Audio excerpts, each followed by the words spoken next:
This is a Willets Point Shea Stadium bound 7 express train. The next and last stop is Willets Point, Shea Stadium.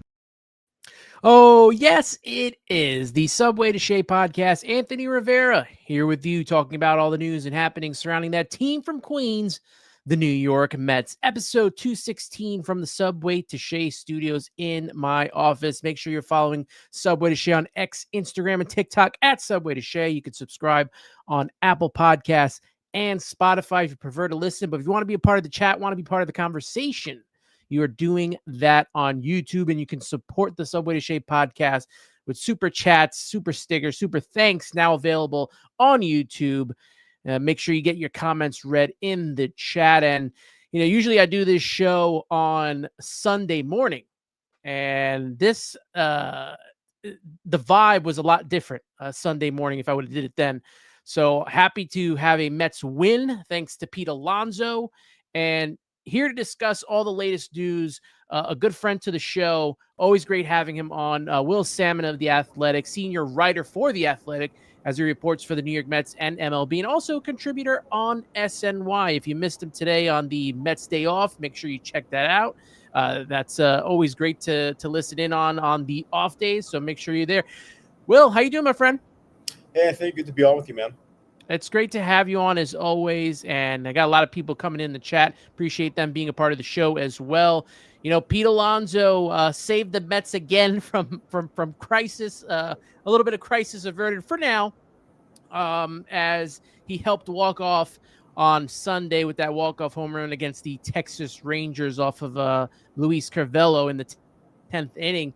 He's got the most career walk-off home runs at 5. Just jumped Mike Piazza, Kevin McReynolds, Chris Jones, and Wilmer Flores. Alonso kind of saving the season again here. The Mets were in this sort of collapse, this free fall that they were going through. And once again, Pete Alonso comes up, steps to the plate. He did it in Milwaukee in the postseason last year. He did it to prolong the series in Game 5 against LA in the NLCS. It's Pete's first home run in 11 days, and it ends this 8-game losing streak that the Mets have been on. Like I mentioned, that kind of free fall they've been going through. With the Giants and the Reds lost, the Mets maintained their wild card lead. Giants are a game and a half back. Diamondbacks and the Reds are Diamondbacks are 2 games back. Reds are 2.5 games back. The division pretty much wrapped up with the way the Mets have been playing. Philly has, ran away with it at this point, especially after that sweep, that 4-game sweep in Philadelphia. After this Mets win yesterday, what were kind of the vibes in that locker room? Is it just, relief just getting this win in? Is there, obviously there's got to be some sense of optimism with this team. They get the day off today, a little bit of rest here, and they can reset for Tuesday against the San Diego Padres. Yeah, there's definitely some optimism, and it feels a little bit refreshing in a lot of ways when you talk to people in and around the Mets.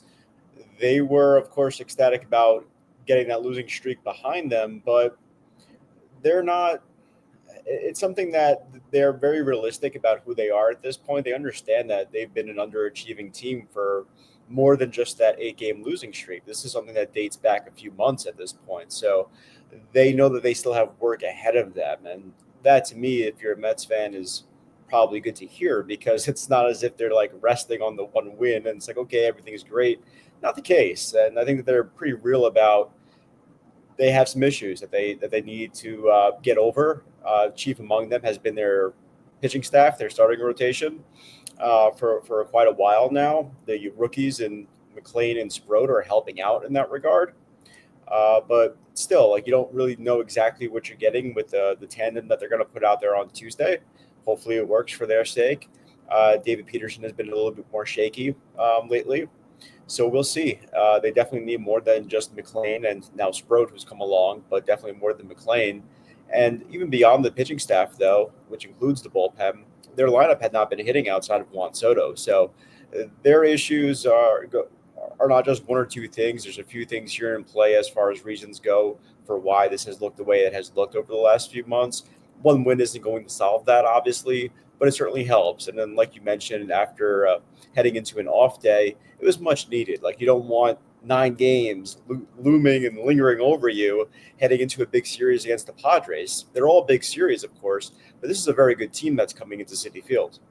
And I think they're only like, what are they, 2 games out of the division lead from the Dodgers? So they have something to play for themselves. They're not just going to, lie over and die so that the Mets can get to the postseason.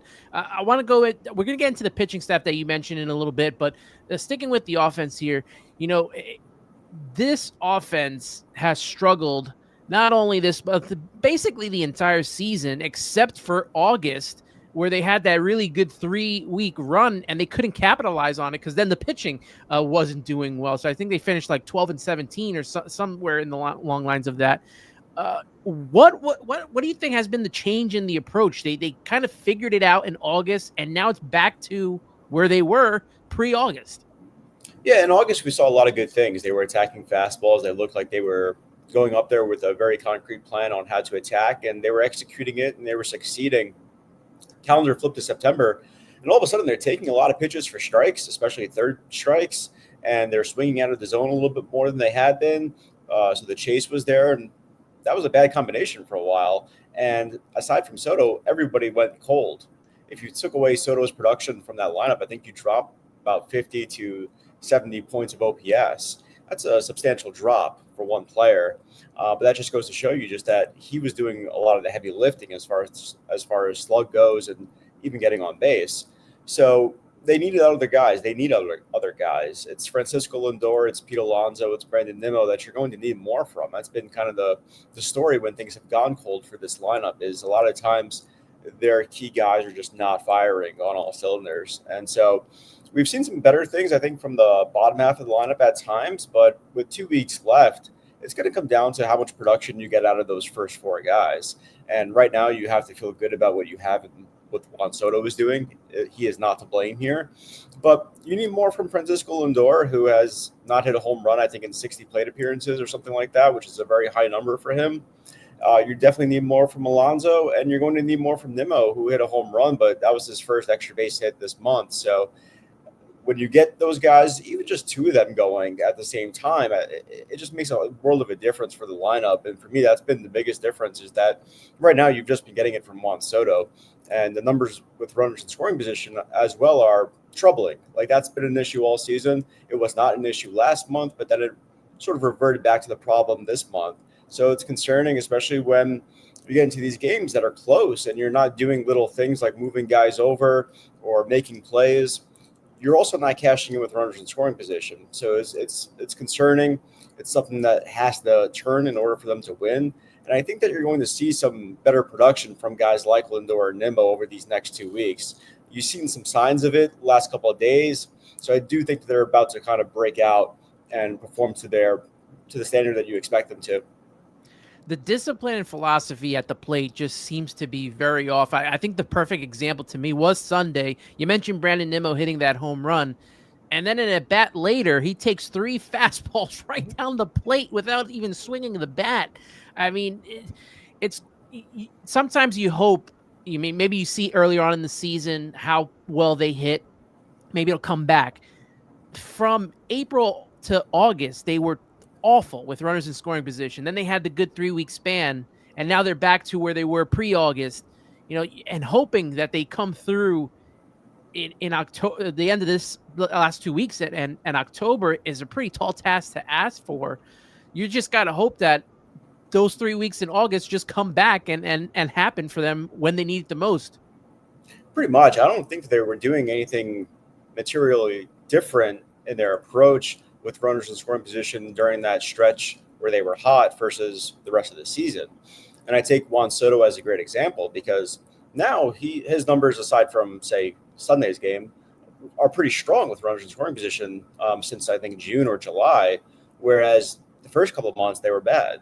And I don't think Juan Soto necessarily changed his approach with anything. It may look a lot better because of the results being better, but he was getting into some bad luck, and he made some mistakes to plate as well. But I do think that there was some bad luck in play for him in particular. But I don't think that there's a whole lot that's being done differently for the Mets with the guys on versus when the bases are empty. It's just whatever it is, it's not working for them. and it's just not matching the talent level that they have in that lineup. Ronnie Mauricio got a huge pinch hit on Saturday in the ninth inning. They ended up losing that game anyway, but he's really not getting as much playing time. He's kind of like the odd man out here. Do you think once and if Tyrone Taylor returns, is he going to be the one that's the odd one out here? I have no idea. I mean, he could be. I guess it's either him or Acuna. I mean, Acuna offers some speed off the bench, a little bit more defense. So there's that. I don't know. Do you really need 3 center fielders plus Jeff McNeil? I'm not sure about that. I know Taylor offers upside in defense and speed, and he brings some things. And Siri has been striking out, and there's a lot of swing and miss there. It has not looked great. Mullins, he's been better recently, but he has not had a good time so far with the Mets. I don't know. I don't know if more center fielder is the answer to this equation, but it's an interesting question. I think it's probably a better question for like what that means in the offseason versus what it means for the last week of the season, even if Taylor returns, which I'm not sure of yet, or even for the playoffs, because even so, like we're talking about like literally like the last guy on their roster. So the amount of help that guy's going to bring you anyway, probably talking about one at bat, maybe an inning or two here or there, unless Taylor draws a start. And if he's drawing starts, I think that says a lot about almost an indictment on where their center field is at this point, because you're talking about 3 other options that are possible for you. And here's a guy who has missed going to be pretty much the entire month of September by the time he comes back. And if he's the one drawing starts for you, it's just an indictment on where they're at in that position. Well, yeah, the position has got to be the weakest right now on the team. Is it kind of safe to say that maybe, and he's been getting a lot of play in center field, Jeff McNeil, although not great, but will be getting the most reps out there. You mentioned Cedric Mullins. He would be the perfect candidate, but he's not hitting. His defense is not great. And then you look at Siri. He just has not, he's been injured. He hasn't hit off. He's got the defense, but, I feel like if you're going to carry 2 outfielders at center field, it would be McNeil probably starting, and then a guy like Tyrone Taylor, who I feel like has provided more than what a Siri and Mullins has provided so far. In a must-win game, whether that's the regular season or the playoffs, to me, Jeff McNeil is the center fielder. And part of that is how the Mets look when he is in center field, because then you can move Brett Beatty to second base if you wanted to, which allows Vientos to play third base. I know he's not that good of a defender, but he's definitely hitting right now. And at DH, that allows you to play Marte as well. So I think it depends on what the matchup is there. If it's a lefty, if it's a righty, who do they have on the mound? Is it somebody that needs elite defense or better defense out there? So I think if it's somebody that's maybe somebody that's going to get some fly balls, or somebody that's going to have the ball hit more contact, ball in play, that kind of thing, you hold your breath a little bit just because you don't necessarily want that defensive alignment in a critical game. But there's no question. I just feel like offensively, at the very least, that's their best alignment. It's Jeff McNeil in center field right now. But what it allows the rest of the infield to look like. I want to switch gears here and go to the current state of this rotation. This past weekend, we got to see all 3 kids, Jonah Tong, Brandon Sproat, and Nolan McLean. We'll start with McLean, another gem for him. 6 innings pitched, 5 hits, no runs, 2 walks, and 7 strikeouts. He has a 1.19 ERA, which is the lowest ERA through 6 starts in Mets history. On Saturday, Brandon Sproat, 6 innings pitched, 6 hits, no runs, no walks, and 3 strikeouts. He pitched very well. Did get the no decision when the Mets ended up losing that game. Jonah Tong on Friday didn't fare too well. 2/3 innings pitched, 4 hits, 6 runs, 3 walks, 1 strikeout. I will say this. A lot of those runs came on a couple of dunks and dinks off of Jonah Tong here. I know it's a short sample size, but it feels like Nolan McLean and Brandon Sproat are pretty much leading the charge in this rotation right now, Will. Well, with McLean, that's certainly the case. He's the number 1 guy right now. I think that's pretty clear. Honestly, I had conversations with people in the game after 1 game that McLean could be the number 1 guy. That's how good he is, and that's how good he has looked. He has 6 pitches, uses them all well, looks like somebody who's been doing this for a lot longer than a month, right? Like, he looks like he's been in this league for a little while at this point. He hasn't. It just looks that way. He knows what he's doing on the mound. The results speak for themselves. As far as Sproat goes, I'm not sure. I mean, it's only been the 2 starts. They've been 2 pretty good starts, but still 2 starts. And so for him, he's somebody that had some ups and downs in AAA. I think he's been better for experiencing that, actually. But nonetheless, we need to see more before we're kind of penciling him in as the next guy there. Maybe for the Mets, he already is that guy because there aren't a whole lot of other great options. But I do think that come playoff time, if the Mets were to make it, and even down the stretch next week, you may feel a little bit better about Peterson or maybe even Clay Holmes, depending on how many innings you're looking to get, than rolling the dice with Sproat, just depending on how he looks. I think this is a big start for him coming up to prove that he can continue to do this once word gets out on how he's making it work, what he's doing. Because I felt like that was kind of the case with Jonah Tong, right? Like after those first two starts, they were two fairly good starts. Not as good as Brendan Sproat's first two starts, but fairly solid, at least, right?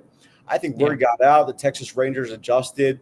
They said to themselves, look, we're going to take this changeup. We're going to force him to do something he doesn't necessarily want to do, which is throw the ball in the zone with these pitches and force his hand in that way. And it worked. It backed Tong up into a corner where clearly he didn't have his best stuff, but he was also just not attacking either with his fastball. And he was over-reliant on that changeup.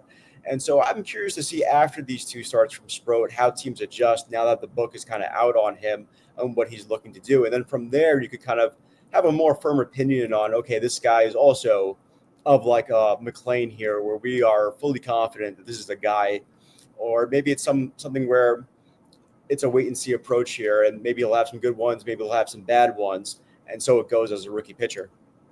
When it comes to Jonah Tong, is the leash a little short right now, especially with Kodai Senga possibly looming, or are they going to ride out the next couple of starts with him, even if Senga returns? Well, ever since Tong and Sproat, but really Tong, ever since he entered the equation, the Mets have gone really week by week with mapping it out. They had, and I'm serious when I say this, they had not looked beyond, say, if their rotation was lining up Monday through a Saturday, they did not look beyond Saturday because it was all up in the air. It was all very fluid, depending on what the results were. Because that's where we're at this point. Like, you're not really necessarily mapping it out for, say, rest or anything like that. You're mapping it out to win games. And so you're not really sure week to week which of these pitchers are going to put you in the position to win games. So that's like what I said about Sproat is you're gaining information here in real time. You don't really know yet for like the answers to these questions. They're finding them out. So I think with Tong, again, similar to Sproat, it's an important start for him. So he has to bounce back in order to be a guy that they kind of count on here. And we'll see. We really don't know. It's going to be a tough matchup against the Padres, who come in. I thought it was going to be a pretty good time to catch them, but they fixed their offensive problems against the Rockies, and now suddenly they look like the team that they should be, which is a pretty prominent contender for the World Series. I feel like the Padres lineup, no matter what time it is, always gives the Mets a hard time, gives their pitching a hard time. You got Luis Ariz in there, Machado, like that. That's one lineup I know that gives the Mets fits. So they may look into what Texas did against Tong and try to use that against him in this next start coming up. Sean Manaea, you wrote an article, temporary moving to the bullpen here. We'll piggyback on Tuesday after Clay Holmes and maybe vice versa in the Washington series. Did it once heading into the All-Star break versus Kansas City, which ended up in a loss. But this season for Manaea has just not gone well. 1-3, 5.76 ERA. And then I took this little piece from your article with Tim Britton that his strikeout rate, 29.2% entering Sunday, is his career best. His walk rate, 4.6%, is the best it's ever been outside of the abbreviated 2022 season. It's been some weird outings for Sean Manaea because the first couple of outings, he started off the first 2 or 3 innings very well, imploded in the 4th inning. The last couple of outings has kind of been reversed where he's given up runs in the beginning innings and then settled down a little bit like he did in Philadelphia. Is this loose body that's in his left elbow, is that affecting his pitching at all? He says no. And we have to take him for his word for that right now. We'll see after the season if anything changes. We'll see in spring training if anything changes after that. But for right now, he is saying no. Clearly, though, he is more hittable than he was last year, right? Like you mentioned, the strikeouts and the walks, but he's given up a lot more hits. He's given up a lot more home runs as well. Like these are balls that are getting hit hard in some cases. Some of it in some starts has been a little bit of bad luck, but a lot of it he's been getting hit, and that's a problem. And it's a lot of the time after that one ride through the order, right? Like he's fairly okay for that first time through. And then he kind of hits a snag. The stuff hits a snag. The velocity dips down a little bit. And that's a problem when you're not already throwing pretty hard, right? This is a guy who throws 92, 93 at his hardest. So when that drops a little bit, I just think that there's just not enough separation. And he's a guy who's also relying now on two pitches. It's the fastball and it's the sweeper, and he's not really throwing that changeup at all. And that was a key pitch for him. But the issue is that he needs all those in sync, and he needs that fastball working in order to have those two other pitches. And right now, it's just not working the way it did last year. So if he doesn't have it, if he doesn't have all three, he's not going to have the changeup. And so I think that's the reason why we haven't seen that third pitch a lot of the time. It's not necessarily by design. It's just because he doesn't have good command of that pitch right now. It's just not going to work the way it should when he's rolling. And so it's a situation where I think that they're kind of forced to kind of try this with him and see if it's better. And it could work, right? Because like I mentioned with the one time through the order, that also helps Clay Holmes a little bit too, where you're not asking him to pitch more than the 5 innings that he's probably going to give you anyway, right? Like you're kind of putting him in line to have an outing where 4 innings qualifies as a pretty good one, assuming you can get 2 or 3 out of Minaya, and then you could kind of bridge it or finesse it to get to Edwin Diaz if you're winning the game, whatever. But I just feel like that's a more realistic plan at this point in the season, because neither of those pitchers are giving you more than 5 innings, and sometimes they're struggling to even give you that many. I think with the last 2 weeks left in the season, you're going to throw the wins out for these specific pitchers, and you're just going to go for getting the win so that this team can get to the postseason. So if this works for them, maybe it's an appetite to be used in the postseason if they eventually make it. Now, I know you said that they've been going week by week, day by day when it comes to this rotation, but there's been a couple questions that were, posed over the last couple of days with possible postseason rotation. Now, look, I am with Mendoza here. You got to get there first to make it happen and to be into the postseason. But I know you mentioned today on Mets Off Day Live earlier this afternoon that you felt it would be far too risky to have David Peterson make a postseason start. Could you elaborate a little bit on that? Well, just my opinion, his style of pitching is risky just for my taste. I just feel like the ball's in play a lot for a team that does not play great defense a lot of the times. And it just puts you in a corner where you have to make plays when he's on the mound. And we've seen lately, they don't always make plays. They may not be errors, but balls get through the infield. They're misplaced in the outfield. It's a pretty shaky defense. And when you're not catching the ball, it's problematic for a pitcher like David Peterson. So that's why you see, especially in the playoffs, teams kind of veer away from that style a little bit, because those guys can log a lot of innings for you during the regular season. But come the playoffs, I think you're a lot more reliant on the swing and miss style. And so for me, that's something that I kind of buy into at that time of year. That's the only reason I would say it's more of a risk in some regard. But that kind of depends on who else are your other options, right? Yeah. It's not so much of a risk if you're talking about him versus maybe Clay Holmes or Sean Minaya, because he's been better. But if you're talking about him versus maybe Sproat, I may want to lean Sproat just because of what he's been able to do as far as racking up strikeouts, being in the zone, and just having a good feel for how to use the inside part of the plate, jam guys, that kind of thing. I just really like what I've seen so far from Sproat. But like I said earlier, you just have to keep proving it if you're him before you get to the postseason, before I'm also all in on him. So a lot's up in the air as far as who I would trust in these spots outside of Nolan McLean. Even if everyone was pitching so well for this rotation, I did kind of get the feeling that maybe Peterson would be the odd man out, only because he pitched so well out of the bullpen last year at a 2.92 ERA in the postseason, closed out the wild card series, was stellar in the series against Philadelphia. It's going to be very interesting to see, with how the Mets set this up. We saw last year with the Dodgers and how they did the bullpen games and stuff like that. The Mets kind of have a little bit something different here, where they got guys that can pitch multiple innings in Clay Holmes and Sean Minaya. You look at David Peterson as well. There may be some of these outings, like you said, where it's, they go 4 innings and the other one goes another 3, and then you set up, to get to Diaz there. Another thing that came out was a newsletter that I read from Anthony DeComa of MLB.com, and he said a person with knowledge of the talks would be throwing Nolan McLean, Jonah Tong, and Brandon Sproat in succession in the postseason. Now, this probably came before Jonah Tong's last outing, but it's very interesting that they would think about this. Yeah, is there a sense that this may be a route that they go at all?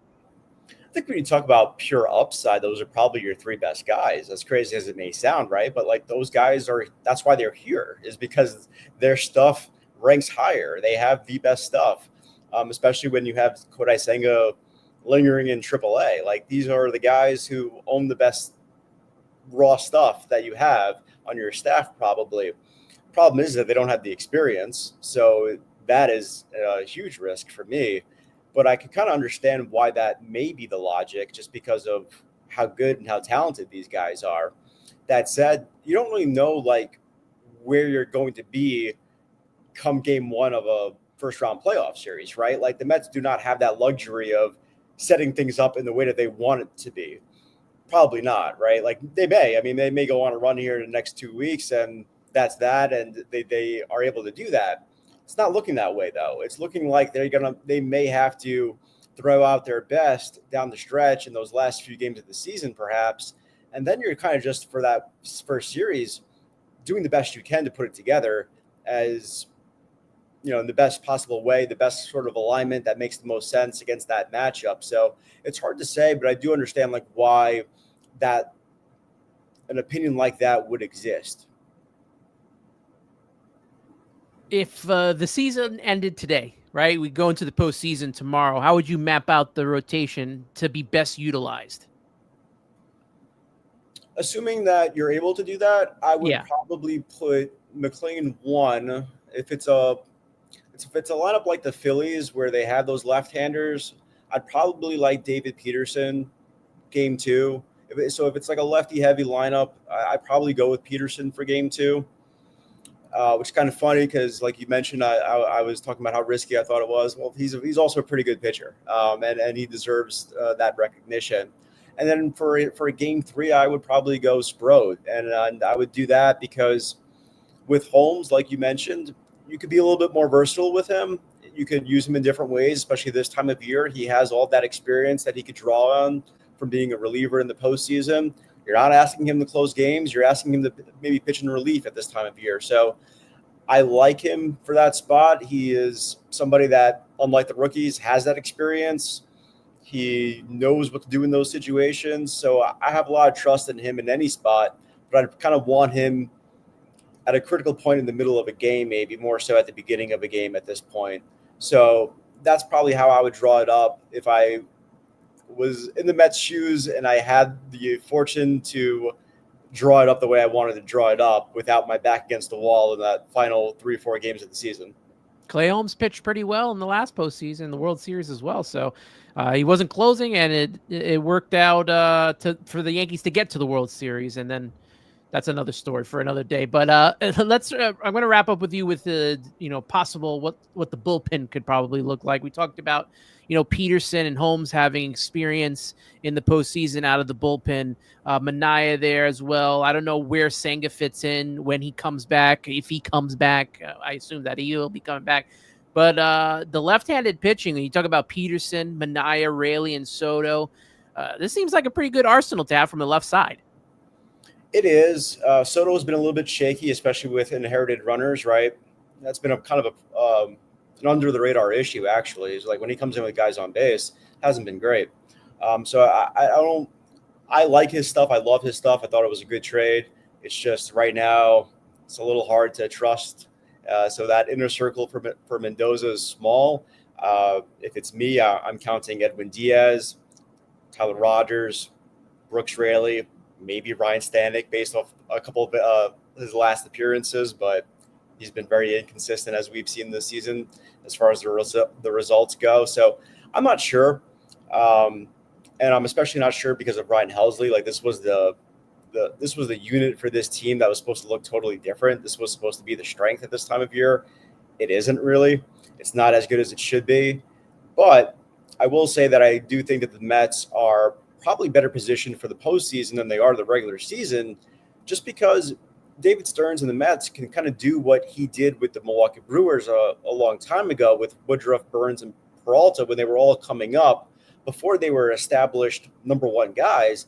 These guys were pitching out of the bullpen down the stretch for the Brewers, and they were appearing in the postseason in that way too, where they weren't necessarily asked to start games a lot of the times, but they were pitching in relief and they were giving you 2, 3, 4 innings at times.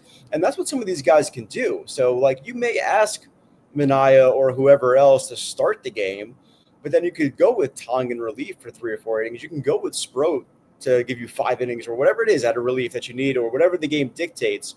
You have options. You have a lot of possibilities with this staff. And the amount of, say, high leverage arms that you trust, it doesn't have to be that high in the postseason because you can rely on the same guys over and over again because of the baked in days off and the fact that if you don't win, there is no tomorrow anyway. So I think that this team is actually, as crazy as it sounds, a little better positioned from a pitching staff standpoint for the postseason than it actually is for the last 2 weeks of the regular season. What was your pecking order to get to Diaz? What is the best? What was the best way that you had it? Well, just as far as relievers go, I would probably just go Raley Rogers at this point, and maybe Stanek or Soto, but those guys have been kind of shaky. In Soto's case with the guys on base, it kind of scares me a little bit. That was his lane. That was also Reed Garrett's lane as well. But again, it's not something that you feel as firm about as you maybe were feeling a few weeks ago. And so it's fluid. It changes. This is how bullpens work. But right now, as you're heading into the postseason, I think that circle is very, very tight right now for Mendoza. Stanek is such an interesting character because his in-season has not been great. He wasn't great last season when the Mets made the trade, and then he becomes playoff Stanek once you throw him in the postseason. So it'll be interesting to see how these guys all fit, including, I guess, Reed Garrett as well. And maybe some of these guys don't even get in there if you're throwing Minaya and Clay Holmes and going multiple innings. So we'll see how it goes. Before I let you go, 12 games left to go. Do the Mets make the postseason with the schedule that they have? Now, they have 3 at home with San Diego and Washington. Then they finish the season away against Chicago for 3 and then Miami for 3. I'm going to say yes for the same reason as to why they hold the lead right now. That's because the teams behind them aren't very good. Like, you could make a case that all those teams, you can make a case that they all finish below 500. Like, they're not good teams. Like the Giants, the Diamondbacks, the Reds, they're not good. So it'd be a shame because it's the Mets who have made this a race. Like, those other teams didn't necessarily make it a race. They're not playing out of their minds. They may be playing fairly well lately, but these are teams that have been very, very inconsistent, teams that are very flawed, don't have major stars in their roster. They're not flooded with stars, at least in the case of the Giants. They do have a couple. But, I mean, this is just these are not like teams that should be pushing you out of your spot. They're not teams that are chasing you down. It's just the Mets have been eroding over the last 3 months to the point where they've made this the race that it is. So I think in that case, they do just enough to hold on to it. And a lot of my belief is just because I don't believe in the teams that are behind them being able to put together these big records down the last 2 weeks of the season where they make up the ground and they overtake the Mets. Mets fans talk about, the collapse of 07 and 08, kind of comparing it to this. If this ends up with the Mets not making the postseason, I get that feeling from 1998 where the Mets led the wild card after, finishing their portion at home to go on the road for the final, 5 or 6 games. They lost all 5 games on the road. They haven't been good on the road this season. They're more than 10 games under 500, I think, this season on the road. So this is a big test for them. If they can overcome the demons like they did last year in Atlanta, maybe we'll see the Mets in the postseason for a second straight year. Will, I can't thank you enough for being on the show. Let everyone know what you're working on and how they can reach you. Thanks a lot for having me on, Anthony. So this week we're going to be covering the Mets games, obviously. It's a lot of game result-oriented coverage for us at The Athletic. Every game matters so much, clearly. Beyond that, we have some good stuff coming out on those 3 pitchers that we talk so much about, Tong, McClain, Sproat. So keep an eye out for that at theathletic.com and on X and Blue Sky. And again, thanks for having me on. Always good to talk with you. You too, my friend. Will Sammon, senior writer for The Athletic, reporting on the New York Mets and Major League Baseball, contributor for SNY as well. You can follow him at Will Sammon. You can follow me on X, Instagram, and TikTok at Subway to Shea. Subscribe on YouTube. That's the best place to be a part of the chat, be a part of the conversation. You can also listen to the show on Apple Podcasts and Spotify. I can't thank you all enough for tuning into the Subway to Shea podcast. That wraps it up for me. And Will, thank you so much for joining us. And as always, let's go Mets.